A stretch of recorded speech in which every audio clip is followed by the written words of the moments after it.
ही कथा आहे धर्माची स्थापना करणाऱ्या परमपुरुषाची. ही कथा आहे मर्यादेची, कर्तव्याची, प्रेमाची आणि त्यागाची. ही कथा आहे यांची. अयोध्या नगरी सरयू नदीच्या काठी वसलेली एक सुंदर, समृद्ध आणि धर्मशील नगरी. त्या नगरीचा राजा होता दशरथ. दशरथ पराक्रमी, न्यायप्रिय आणि प्रजेला अत्यंत प्रिय होते. पण त्यांच्या जीवनात एक मोठे दुःख होते. त्यांना पुत्र नव्हता. रात्रंदिवस त्यांना एकच चिंता सतावत होती, माझ्यानंतर या राज्याचं काय होणार. एक दिवस त्यांनी आपल्या गुरूंशी सल्ला घेतला आणि पुत्रप्राप्तीसाठी पुत्रकामेष्टी यज्ञ करण्याचा निर्णय घेतला. तो यज्ञ अतिशय विधीपूर्वक केला गेला. अग्निदेव प्रकट झाले आणि त्यांनी एक दिव्य पायस प्रसाद दिला. तो प्रसाद दशरथांनी आपल्या 3 राण्यांमध्ये वाटला, म्हणजेच कौसल्या, कैकेयी आणि सुमित्रा. काळ लोटला आणि तो पवित्र दिवस आला. अयोध्येत आनंदाची लाट पसरली. कौसल्या मातेला जन्म झाला रामाचा, कैकेयीला भरत आणि सुमित्रेला लक्ष्मण आणि शत्रुघ्न. रामांचा जन्म म्हणजेच विष्णूचा अवतार मानला जातो. धर्माची स्थापना आणि अधर्माचा नाश करण्यासाठी त्यांनी पृथ्वीवर जन्म घेतला. लहानपणापासूनच राम अत्यंत शांत, विनम्र आणि कर्तव्यदक्ष होते. त्यांच्या चेहऱ्यावर नेहमीच एक दिव्य तेज असायचं. लक्ष्मण नेहमी रामांच्या सोबत असायचे. त्यांची सेवा करणं हेच त्यांचं आयुष्य होतं. एक दिवस अयोध्येच्या दरबारात एक महान ऋषी आले.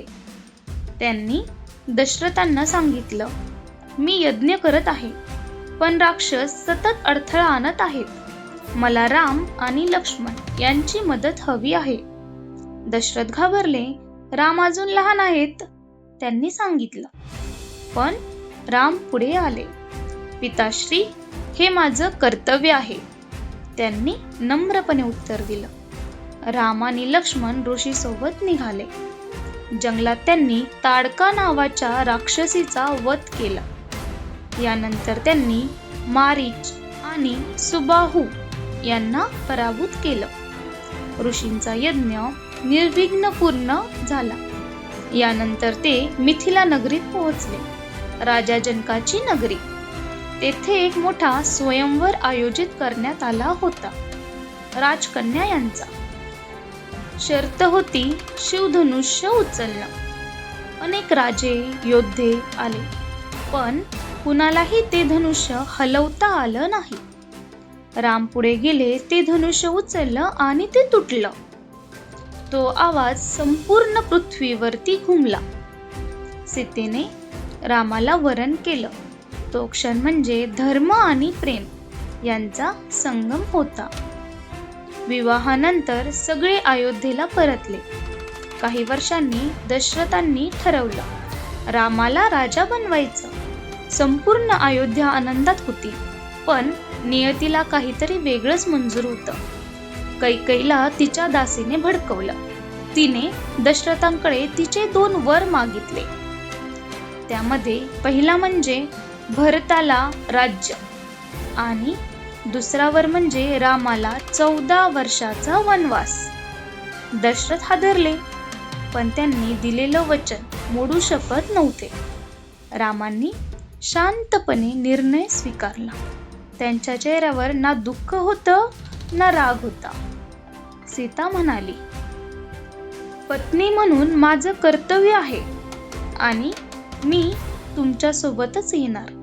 लक्ष्मण म्हणाले, भाऊ, मी तुमच्याशिवाय राहू शकत नाही, मी पण तुमच्या सोबतच येणार. आणि असे करत तिघेही वनात गेले. वनातील जीवन खूप कठीण होतं, पण त्यांनी कधीही तक्रार केली नाही. ते ऋषींचं रक्षण करत होते, धर्माचं पालन करत होते. एक दिवस शूर्पणखा नावाची राक्षसी आली. ती रामावर मोहित झाली. लक्ष्मणाने तिचा अपमान केला. ती रडत रडत आपल्या भावाकडे गेली, म्हणजेच लंकेचा राजा. लंकेचा राजा म्हणजेच रावण. रावण अत्यंत विद्वान होता, पण त्याचा अहंकार खूप मोठा होता. त्याने कपटाने योजना आखली. मारीचला सोबत घेऊन त्याने सुवर्ण मृगाचा खेळ रचला. सीतेला तो मृग हवा होता, त्यामुळे त्यांनी सांगितलं रामाला, मला तो मृग हवा आहे. त्यामुळे राम त्याच्या मागे मागे गेले आणि लक्ष्मणही नंतर गेले आणि त्या संधीचा फायदा घेऊन रावणाने सीतेचं अपहरण केलं. जटायू नावाच्या वृद्ध पक्षाने त्याला थांबवण्याचा प्रयत्न केला, पण रावणाने त्याला मारलं. राम परत आले आणि सीता नसल्याचं पाहून त्यांचं हृदय तुटलं. ते जंगलात वेड्यासारखे सीतेला शोधू लागले. त्यांची भेट झाली यांच्याशी. हनुमान म्हणजे भक्ती, शक्ती आणि समर्पण यांचं प्रतीक. हनुमान समुद्र ओलांडून लंकेत गेले. अशोक वाटिकेतील त्यांनी सीतेला पाहिलं. सीता दुःखी होती, पण तिचा विश्वास अढळ होता. हनुमानांनी रामाची अंगठी दिली आणि आशा दिली. परत जाताना त्यांनी लंकेला आग लावली. रामांनी वानर सेनेसह समुद्रावर सेतू बांधला आणि लंकेवर चढाई केली. युद्ध सुरू झालं. कुंभकर्ण पडला, नंतर इंद्रजित पण पडला.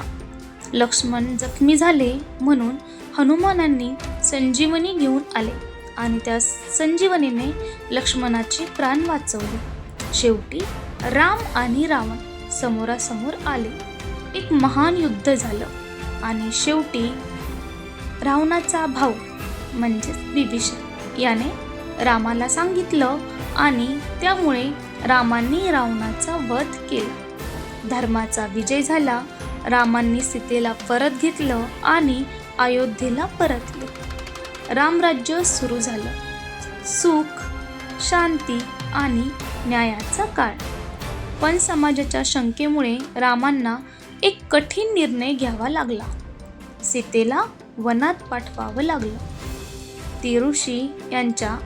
ती वाल्मिक ऋषी यांच्या आश्रमात राहू लागली. लव आणि कुश जन्मले. शेवटी सीता पृथ्वीमध्ये विलीन झाली. रामांनीही आपला अवतार पूर्ण केला. ही कथा आपल्याला शिकवते, धर्म सर्वात मोठा आहे. कर्तव्य कधीही सोडू नये. अहंकाराचा नाश होतोच. भक्तीमध्ये अमर्याद शक्ती असते. जय श्रीराम.